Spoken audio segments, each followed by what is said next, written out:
Ethan Cross had been to alien worlds before, but nothing prepared him for Azure Prime.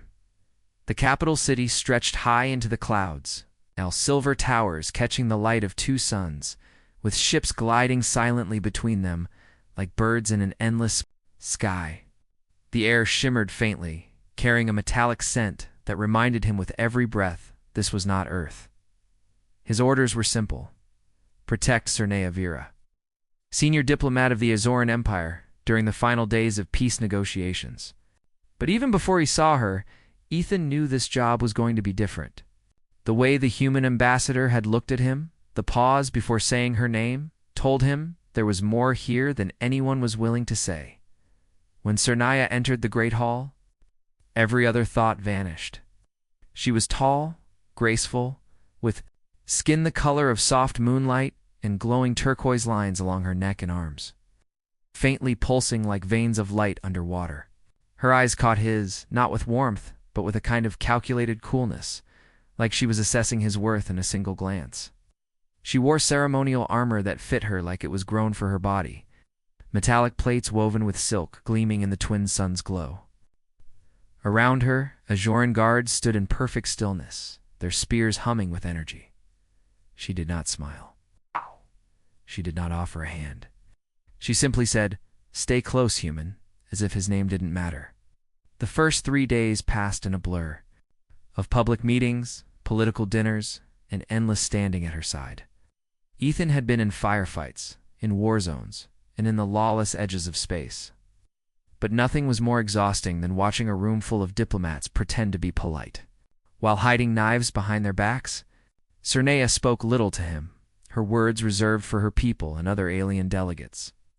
If she noticed the way human photographers focused on her more than the speeches, she gave no sign.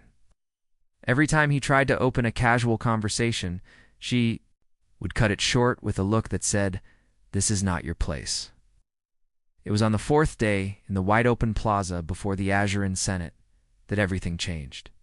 The crowd was massive, humans and Azurians standing together in the strange amber light. Cernea stepped onto the stage, her voice carrying clear and calm across the space.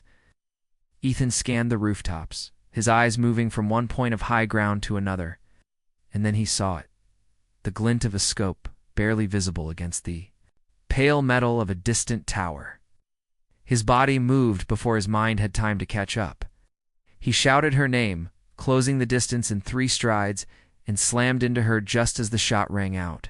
The impact was like fire tearing through his side. His knees buckled. He tasted blood. Somewhere above the chaos, alien guards were shouting. People were running. The sound of sirens tore through the air. Cernea's hands caught him before he hit the ground. For the first time since they'd met, her eyes were not cold. They were wide, shocked, almost afraid. "Ethan." Her fingers pressed against his wound, glowing softly as if trying to seal it shut. He could feel her warmth, strangely human against his skin. "Stay awake," she ordered, but her voice broke on the last word. The plaza spun around him. Blue sky, silver towers, her face framed against the light. Then darkness swallowed everything. When Ethan opened his eyes, the world was a soft blue haze. He was lying in a bed unlike any human bed. The sheets felt alive, shifting to support. His body and the air smelled faintly of flowers he couldn't name. Strange lights moved along the walls, pulsing gently in time with his heartbeat. Cernea was there, sitting at his side.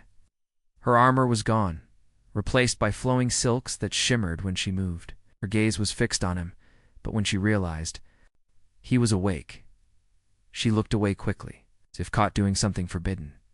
"You should not have done that," she said, her voice low. "Your life is not worth the risk to mine." Ethan gave a faint laugh, though it hurt to do it. "Guess I didn't get that memo." She glanced at him sharply, but there was no anger in her eyes now, only something he couldn't read.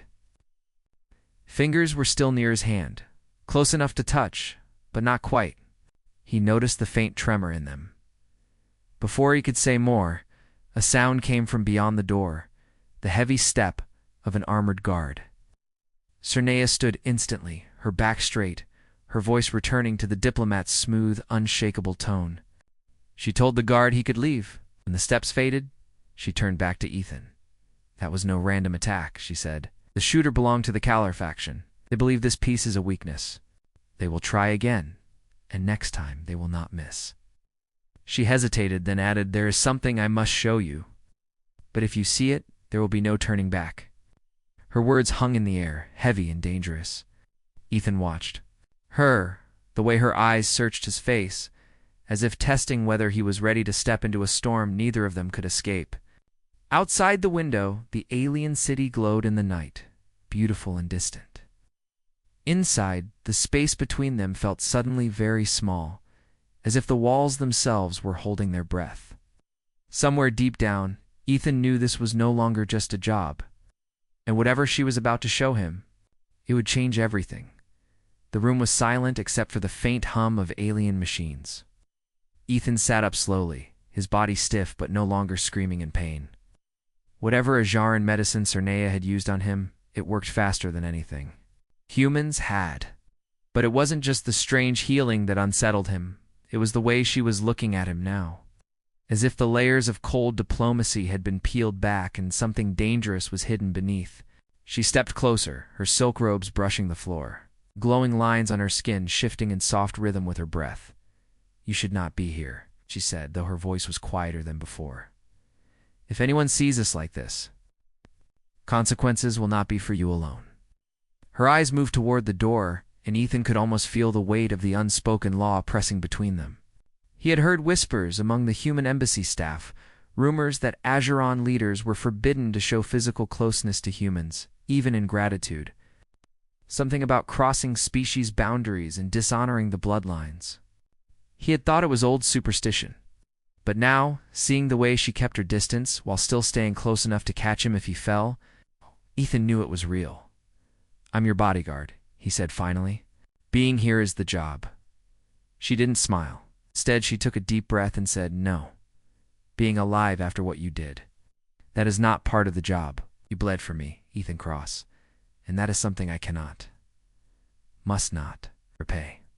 In the way my instincts demand. The last words left her lips slowly, almost reluctantly, as if she had already said too much. Before Ethan could answer, the door slid open with a whisper. 2 Azaran guards stepped inside, their armor gleaming under the blue light. They scanned the room and spoke in a language Ethan couldn't follow. Cernea responded with crisp, commanding words, her diplomat mask snapping back into place. The guards nodded, then left without another glance at him. Only when the door shut again did her shoulders loosen. They are watching me, she said, turning to face him fully. Every step I take, every word I speak. The Caller faction has allies in places you cannot imagine, even within my own. Guard. They will strike again, and they will not care how many innocent lives they take to silence me. Her voice sharpened. And if you remain close to me, you will be their next target. Ethan leaned forward, ignoring the faint pull in. His sighed. Then you'd better show me what you wanted to show me. Because if we're both targets, we might as well know what we're fighting for. For a long moment, Cernea didn't move. Her gaze held his like she was weighing his worth all over again. Then, without another word, she reached for a small control panel hidden in the wall.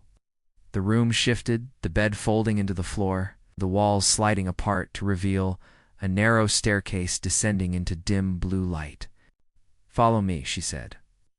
Her tone low but steady. They descended into a corridor that looked nothing like the clean, polished surfaces of the upper levels. Here the walls were carved from stone that seemed ancient, with glowing patterns etched deep into them. The air was cooler, thicker, carrying a faint hum that Ethan could feel in his bones. This place is older than your entire species, Cernea said as they walked. Few Azurians even know it exists. My family has guarded it for generations. For reasons I am only now beginning to understand. She led him into a vast chamber hidden beneath the city. The ceiling arched high above, covered in spirals of light that shifted as they moved. At the center of the room floated a 3-dimensional map of the galaxy, glowing softly. Ethan stepped closer and saw red marks spreading like blood across the star chart. Those are enemy fleets, Cernea said. They have been gathering for months. The attack on me was only a warning, a test, to see how close they could strike before we react. They intend to strike both our governments at the same time, to leave no chance for peace. Ethan studied the map, tracing the patterns of movement. His instincts told him this was more than a military plan. It was a trap. "And your own people don't know about this?" he asked. She shook her head. If they did, they would not care. Too many see humans as a threat that must be removed. To them, a war would be convenient. The weight of her words sank into him. This wasn't just about protecting her anymore. This was about stopping a war that could burn entire worlds. The guard's weapon hummed with lethal energy, the glowing tip aimed directly at Cernia's chest. Ethan didn't flinch. His pistol was already half raised, but his fingers stayed tense on the trigger, caught between instinct and the weight of her warning. The chamber was silent, except for the low vibration of both weapons, the air crackling with danger. The stranger's eyes were narrow, cold, his armored stance betraying the confidence of a killer who had ended lives before. "You walk with humans?" the guard hissed in accented galactic standard. "You bring his blood into the sacred ground." This is treason. Ethan's jaw tightened. He didn't know every word of Ajaran law, but he didn't need to. He understood the tone of execution orders when he heard them. "Step aside," he said, his voice low and steady. "Oh, you'll regret it." The guard's gaze shifted to him briefly, almost amused, before returning to Cernia. "Your ancestors would spit on your bones," the guard sneered. In one motion, the stranger's arm twitched to fire, and Ethan moved. The pistol roared once, the flash lighting the corridor. The guard's weapon clattered to the floor as he collapsed, armor sparking from the impact. The smell of scorched metal filled the air. Ethan didn't wait to see if he was dead. He turned to Cernia, his voice tight. "We need to move." For a heartbeat, she didn't answer. She was looking at him differently now, as though the moment had cracked something deep inside her. Then she nodded sharply, pulling a hidden device from her belt. With a press, the wall behind them slid open, revealing a narrow spiral staircase leading even deeper underground. "Come," she said, and her tone carried no room for argument. They descended quickly, the air growing cooler and heavier. Steps opened into a massive underground hall, unlike anything Ethan had seen before. The walls were carved with swirling, interlocking shapes that seemed to shift subtly when he moved his eyes across them.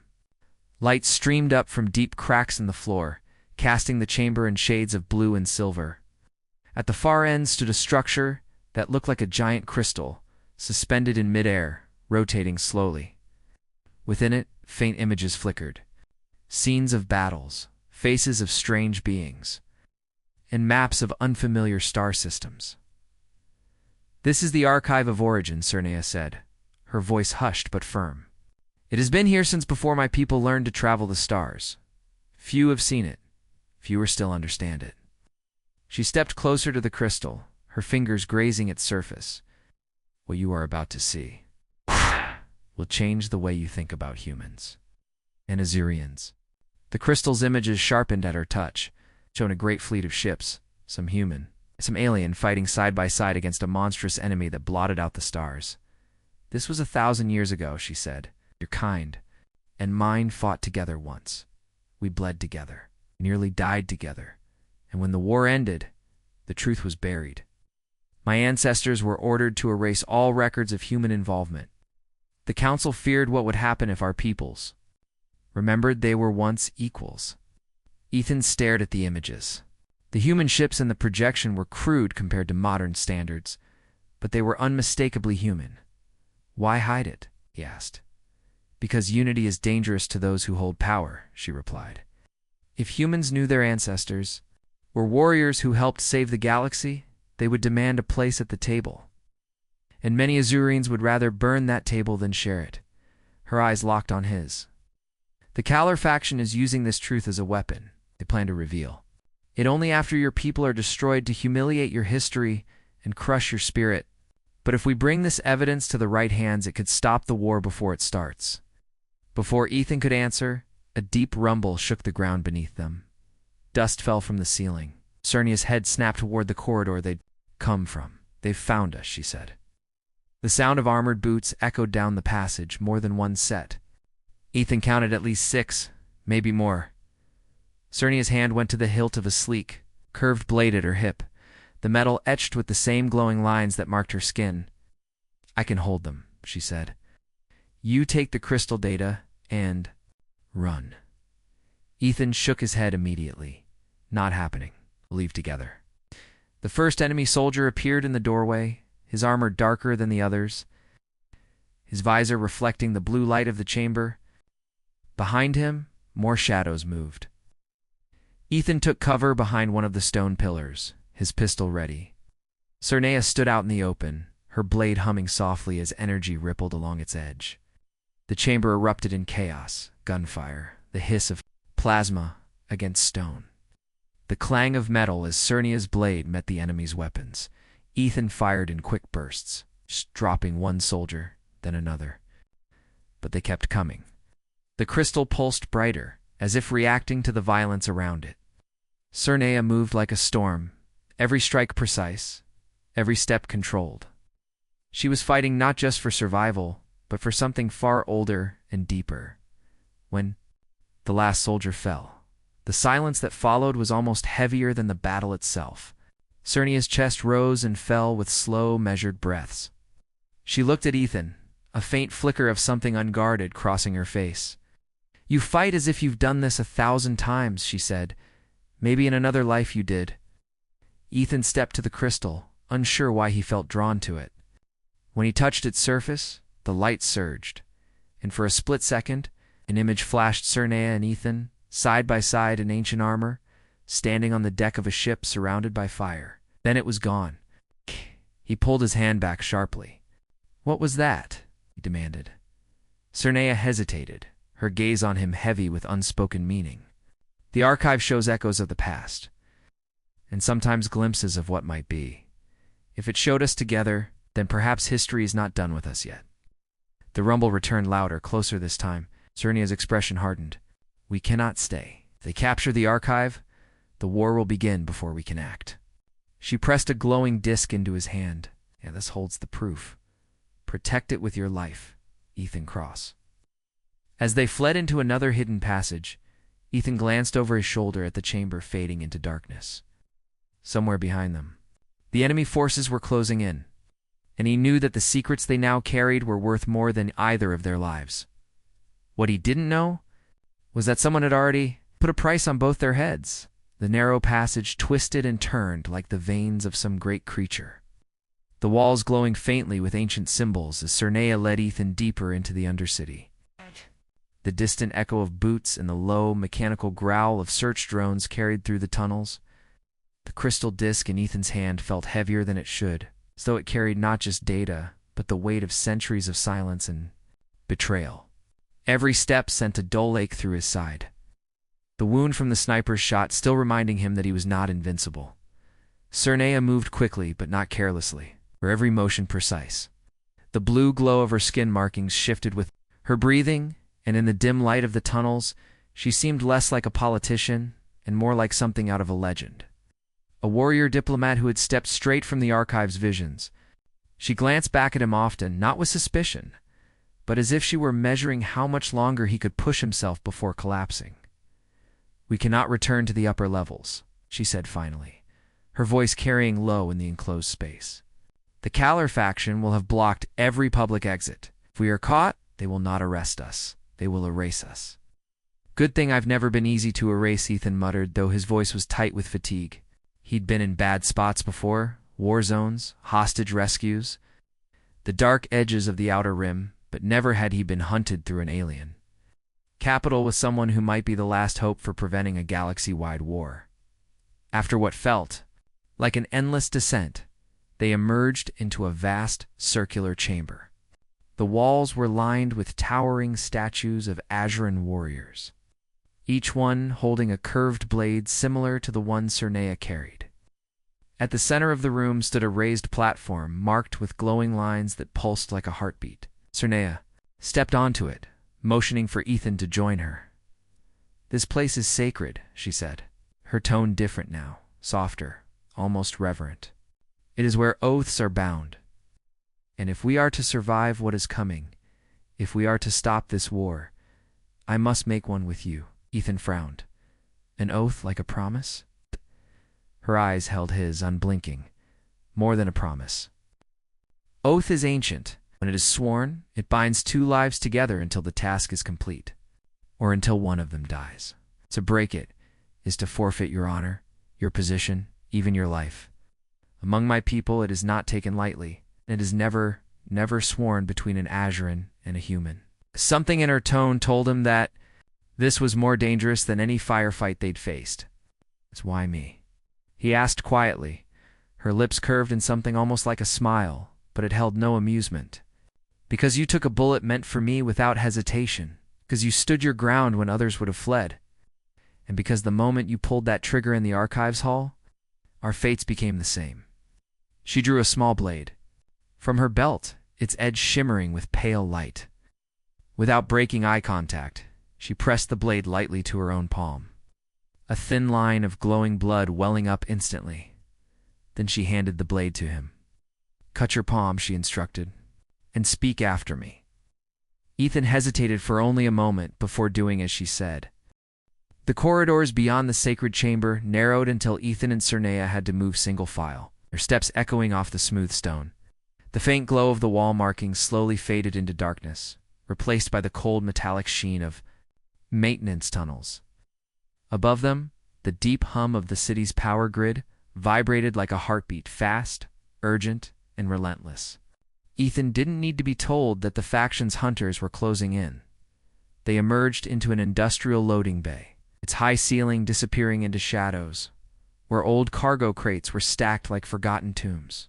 A single docking hatch waited at the far end, and beyond it, Ethan saw the faint shimmer of stars through a viewport. His pulse quickened. Space meant open routes. Open routes meant a chance to vanish. But it also meant they'd have to get past whatever blockade the faction had waiting. Cernea didn't slow down. My personal shuttle is through here, she said, her voice tight but steady. It's small but fast, and the hull is lined with distortion plating. If we reach the planetary ring, we can slip past their scanners. It's a big if, Ethan muttered, but he kept moving. His body ached from the fight. The blood oath still burning faintly in his palm like a reminder that he wasn't just fighting for himself anymore. The docking hatch slid open with a hiss, revealing a sleek, silver-blue craft nestled in the bay. Its curved wings gleamed under the dim lights, and the forward cockpit window reflected their shapes like a mirror. Ethan couldn't help but whistle softly. Nice ride. It was a gift from the High Council, Cernea replied. For services they now wished to erase from history. They were halfway up the boarding ramp when the sound of magnetic clamps locking into place rattled through the bay. A voice, cold and mechanical, echoed over the intercom. Azoran Cernea, human operative. You are ordered to surrender. Any attempt to flee will result in destruction. Ethan's eyes flicked to Cernea. Guess they're not big on negotiations. Her jaw tightened. Then we don't give them the choice. She sprinted into the shuttle, and Ethan followed, sealing the hatch behind them. Compact but built for speed, every console glowing with soft azure light. The seats molded to fit the curvature of the body. Cernea slid into the pilot's chair, her hands moving in swift, practiced motions across the controls. Strap in, she warned. Ethan barely had time to secure himself before the engines roared to life. The shuttle shot out of the bay like a blade through silk, the sudden acceleration pressing them into their seats. The city lights blurred beneath them, and vanished as the shuttle climbed into the blackness above. Almost immediately, red blips appeared on the radar. Faction interceptors, 4 of them closed in fast. Their formation was tight there. Engines flaring bright against the darkness. They'll try to force us into a capture net, Cernea said, her voice calm despite the rising tension. We cannot let them surround us. Ethan leaned forward, scanning the weapons display. Tell me this thing's got teeth. A faint smile touched her lips. It bites. She flicked a switch, and the shuttle's nose cannons powered up with a low hum. The targeting screen lit with red. Outlines of the approaching ships. The first volley came from the interceptors, streams of blue plasma that streaked past the shuttle's hull. Cernea rolled hard to the left, the stars spinning wildly outside. The viewport. Ethan's fingers gripped the armrest as the shuttle skimmed the edge of the planet's upper atmosphere. The heat shield shimmering against the friction burn. Ethan didn't wait for an order. He locked onto the nearest interceptor and fired, the blast punching through its wing. The ship spiraled, its engine trailing smoke before it exploded in a burst of light. "That's one," Ethan said. "3 more," Cernea replied, banking. "Hard to avoid another barrage?" The second interceptor moved in for a cutting maneuver, but Cernea dove suddenly, the shuttle dropping toward the planet before pulling up at the last moment. The pursuing craft overshot, and Ethan's next shot took it clean out of the sky, but the remaining 2 weren't breaking. They stayed locked in pursuit, their fire growing more accurate. A warning light flashed on the console, hull integrity dropping. "They're herding us toward the blockade," Cernea said, her tone dark. Ethan scanned the starfield ahead and saw it. A massive capital ship loomed just beyond the planetary ring, its broadside bristling with gun ports. Between them, a web of faintly glowing capture fields shimmered in the dark. If they flew straight into that, it would be over. "Tell me you've got a plan," Ethan said. "I have a gamble." Cernea answered. She pointed toward the asteroid debris field drifting just outside the ring. "If we reach that, they can't track our heat signature, but we'll have to thread through at full speed." "Sound safe?" Ethan said dryly. "It's not," she replied and slammed the throttle forward. The shuttle screamed toward the debris field, the interceptors closing in fast. The asteroids grew larger by the second, their jagged surfaces spinning slowly in the void. Plasma fire lit up the rocks around them, each near miss sending shards of stone tumbling. Ethan's heart pounded as Cernea weaved through the chaos, the shuttle barely clearing some of the larger fragments. One interceptor clipped a spinning boulder and vanished in a fireball. The last one stayed on their tail, refusing to be shaken. "Hold it steady," Ethan said, leaning over the weapons controls. He waited, breath held, until the interceptor lined up for its next shot. At the last possible second, he fired the blast, catching the asteroid ahead of them. The rocks shattered, and the fragments ripped through the interceptor's hull, tearing it apart. Silence returned, broken only by the steady hum of the shuttle's engines. They were alone. Cernea eased the ship deeper into the asteroid shadows, her breathing slow but heavy. "We're safe for now," she said quietly. Ethan looked at her, noting the way the glow of the controls caught in her eyes. That gamble paid off. She didn't look at him, but a faint, almost reluctant smile touched her lips. Sometimes you have to bleed for the right cause, even in the stars. Neither of them noticed that, far beyond the asteroid belt, the capital ship's commander was already sending a coded message. To someone who had been waiting for this exact moment, someone who knew about the blood oath and how to break. The silence inside the asteroid field was almost heavy enough to crush thought. The shuttle drifted slowly between jagged boulders, their surfaces glinting with faint starlight. Ethan leaned back in his seat, finally letting out the breath he didn't realize he'd been holding. But relief never fully took root. The fight had been too close, too precise. The interceptors hadn't chased them blindly, they'd driven them here. That meant someone had known exactly where they were headed. Cernea was focused on the navigation console, plotting a route out of the field that wouldn't take them straight into another faction patrol. The blue light of the screen painted, her features in cold tones sharpening the proud line of her jaw. She hadn't spoken much since they shook their pursuers, and Ethan could feel the unspoken weight between them. The blood oath connected their fates. But it also made silence feel like a kind of pressure. He moved toward the comm station, checking for any trace of intercepted transmissions. I see. That's when he saw it. A faint pulsing icon in the corner of the display, coded signal, repeating in tight bursts, hidden in the static. Ethan frowned, pulling it up. The code was old, but he recognized the pattern instantly. It was Terran military encryption. It's not alien, not faction. It's human. Before he could ask, Cernea's voice cut through the air. "What are you doing, Ethan?" glanced back at her. We've got an active signal running through our systems. Looks like someone's pinging us on a very old frequency. Her eyes narrowed. Shut it down. There was a sharpness to her tone that made him pause. You sound like you know what it is. Serna hesitated, her fingers hovering over the nav controls. It's a call I've been expecting, she admitted finally, but not this soon. Before Ethan could press further, the console chimed. The signal had locked onto them. The comms display flickered to life, and a grainy image filled the screen. It was a man older, with sharp eyes and the kind of expression that never softened even in victory. His uniform was Terran Fleet black, but there was no insignia on his collar. Ethan Cade, the man said, his voice smooth but cold. You've been busy. Ethan's pulse jumped. And you are. Someone who knows exactly why you took the blood oath, the man replied. And someone who knows how to end it. Cernea stepped forward, her voice sharp. You have no authority. Here. The man's gaze slid to her, and his lips curved in a thin smile. On the contrary, Azure and Cernea, you're under direct observation by the Terran Strategic Division.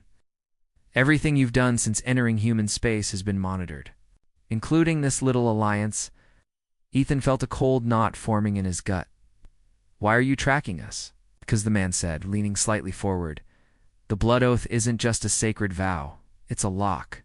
Got the and whoever holds the key can turn allies into enemies with a single word.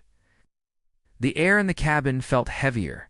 Ethan glanced at Serna. Her jaw was tense, but her eyes betrayed a flicker of something else. Fear. What do you want? Ethan asked.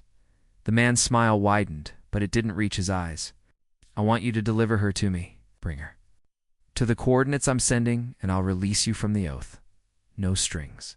We'll be free to walk away. The asteroid field was no longer a shield. It had become a cage. Every turn Ethan made to dodge the incoming stealth ship only tightened the space around them. Cernea's hands moved with surgical precision across the controls, but the dampeners. Effect was dragging the shuttle like a wounded beast. Panels flickered, lights dimmed, and the faint vibration in the deck told Ethan the engines were straining past safe limits. The stealth ship wasn't firing. That was worse. He wanted them alive. Tell me you've got an idea, Ethan said. His eyes locked on the proximity display. Cernea didn't answer right away. Her gaze was fixed ahead, her mind clearly racing. We can't outfly them in this condition, she said finally, but we might be able to hide. We shut everything down and drift inside that large asteroid cluster? Hide, Ethan frowned. That's not going to work if they already know exactly where we are? Her jaw tightened. Then we make them lose us. I'll mask our signal using the heat from the asteroid core. But it means cutting power and life support for at least 5 minutes. Ethan glanced at the oxygen readout. I can handle. His tone was firm, but in truth, the thought of sitting in pitch-black silence while enemy hunters closed in made stomach knot. She started the shutdown sequence. Lights died one by one until the cabin was bathed only in the faint red glow from emergency markers. The hum of the engines faded into silence. For a moment, the only sound was their breathing, steady, but too loud in the dark. Ethan's mind replayed the Terran officer's words. Deliver her. Walk away free. He didn't believe for a second that the man had been telling the whole truth, but he had spoken with the kind of certainty that meant he had power. Power could make impossible things happen. Why would your people allow humans to even know about the blood oath? Ethan asked quietly. I thought it was sacred to your kind. It is, Cernea said, her voice low. That's why it was never meant to be taken by outsiders. The fact that you were able to means someone on my council allowed it, and that means politics. Politics that are trying to kill us, Ethan muttered. She glanced at him through the gloom. They're trying to control us. There's a difference. Before Ethan could answer, the shuttle shuddered. A faint thud echoed through the hull magnetic latch. They had found them. The red emergency lights pulsed once, twice, then died completely. Ethan didn't hesitate. He unstrapped, pulled the side panel open, and grabbed his rifle from the rack. The silence was now total. No systems, no hum, nothing. Somewhere in the darkness, Cerna moved with the quiet grace of a predator. A metallic clang rang through. The whole docking completed. Ethan. Cernia's whisper came from close behind. If they board us, they'll separate us. Once they have me isolated, the blood oath will be their weapon, not yours. And that means... It means you will do exactly as they command, and you will watch yourself do it. The sound of the boarding hatch cycling open sliced through the darkness. Pale light spilled into the shuttle, cutting a hard line across. Ethan's boots. Figures moved inside, 3 of them, their armor matte black, their weapons short and compact. Terran, step away from the console. One of them ordered. Ethan raised his rifle instead. Not happening, the lead soldier. Didn't flinch. We're not here to kill you, Cade. We're here to take custody of the Azurin. Cerna stepped forward into the beam of light, her chin high, her expression unreadable. And if I refuse... The soldier's visor tilted toward her. Then we make the human pull the trigger himself. Oath protocol. You know how it works. Finger tightened on the trigger, but before he could move, heat bloomed in his chest. Sharp, sudden, like an invisible hand gripping his heart. His vision blurred for a fraction of a second. The blood oath. Ethan Cernia's voice cut through the haze, sharp and commanding. Fight it. It only has as much control as you give it. That's not how it works, the lead soldier said, his tone almost smugged. The more he resists, the more it will tear him apart from the inside. Ethan's knees buckled slightly, pain threading through his ribs. He could feel the oath's pull and urge, alien and absolute, to lower his weapon and obey. But deep under that, something else burned. Anger. The kind that had carried him through firefights he should never have survived. He gritted his teeth, forcing himself to focus on Cernia's voice. Look at me, she said, stepping closer. Your will is your own. No oath changes that. The soldiers advanced. Ethan's vision narrowed, his breath ragged. Then, without warning, the nearest asteroid outside shifted. Not drifted, moved. The soldiers froze. A deep shadow passed over the docking hatch, blotting out the pale light. A low vibration thrummed through the shuttle's hull, growing. Deeper until it was almost a roar. Ethan risked a glance through the small viewport. His heart stopped. The asteroid wasn't an asteroid. It was a ship. Massive. Ancient. Its surface disguised as rock. And it was waking up. The lead soldier swore, tapping his helmet. Command we have. The rest was drowned out by a blinding pulse of light. The massive ship fired something, not a weapon, not exactly, but a wave that rolled through the asteroid field like a silent storm. The Terran soldiers staggered, their armor flickering with interference. Their weapons dropped. To the deck with a clatter, Cernia grabbed Ethan's arm. Move now. They sprinted through the narrow corridor, back into the cockpit. Systems were still dead, but the alien vessel outside was moving toward them with slow, deliberate grace. A docking signal pinged across the dark controls, not Terran, not faction. Azurin. Ethan looked at Cernia, breathless. Friends of yours? Her eyes were locked on the growing shadow outside. No, she said softly, but they will want to speak to you. The alien vessel loomed over the crippled shuttle like a silent mountain in the void. Its false rock hull shedding fragments into the black as hidden mechanisms rotated and locked into place. Every motion seemed deliberate, ancient, and impossibly powerful. Ethan had seen warships, carriers, and battle platforms in his career. But this was something else, something built before human history had even learned the word space. The docking clamps engaged with a deep metallic groan that echoed through the shuttle's skeleton. Then came the hiss of equalizing air, followed by a low, resonant chime that vibrated through the deck. The cockpit console lit up for the first time since the blackout, not with their systems, but with alien symbols scrolling across every display. Cernia's eyes narrowed as she scanned the glyphs. They're inviting us aboard, she said. Inviting, Ethan repeated dryly. That's a polite word for what's happening. Her gaze didn't leave the controls. It could have destroyed us without trying. It means they want something. And what if what they want is me? Ethan asked. Cernea looked at him, her voice steady. Then you will decide if they get it. The airlock cycled with a deep metallic snap. The hatch slid open, revealing a dimly lit corridor, lined with flowing silver walls that seemed almost alive, shifting with faint pulses of light. The air was warmer here, rich, with a strange scent like rain on stone. They moved forward slowly.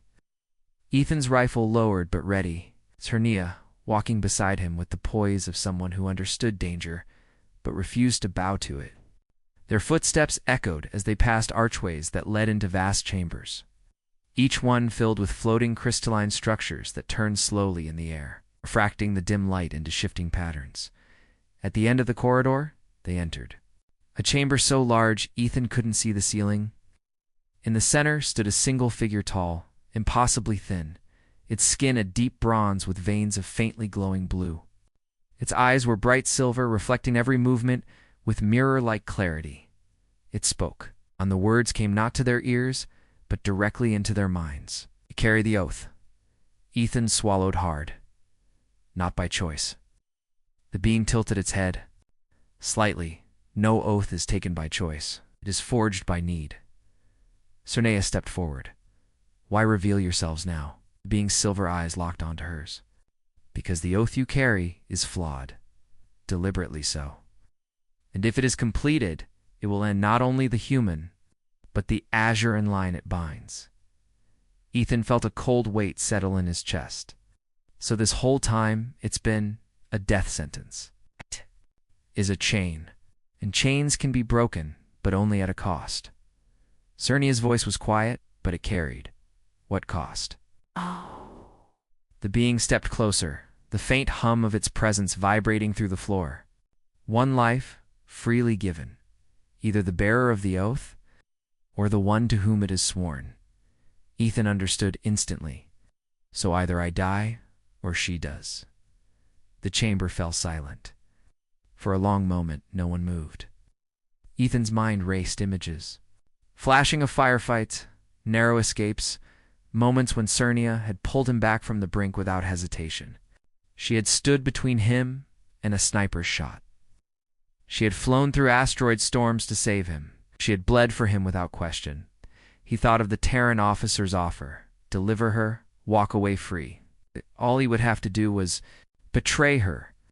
That option seemed almost laughable now. Cernea's eyes met his, steady, unflinching. Ethan, I am Azoran. My duty is to my people. If my death will save, no.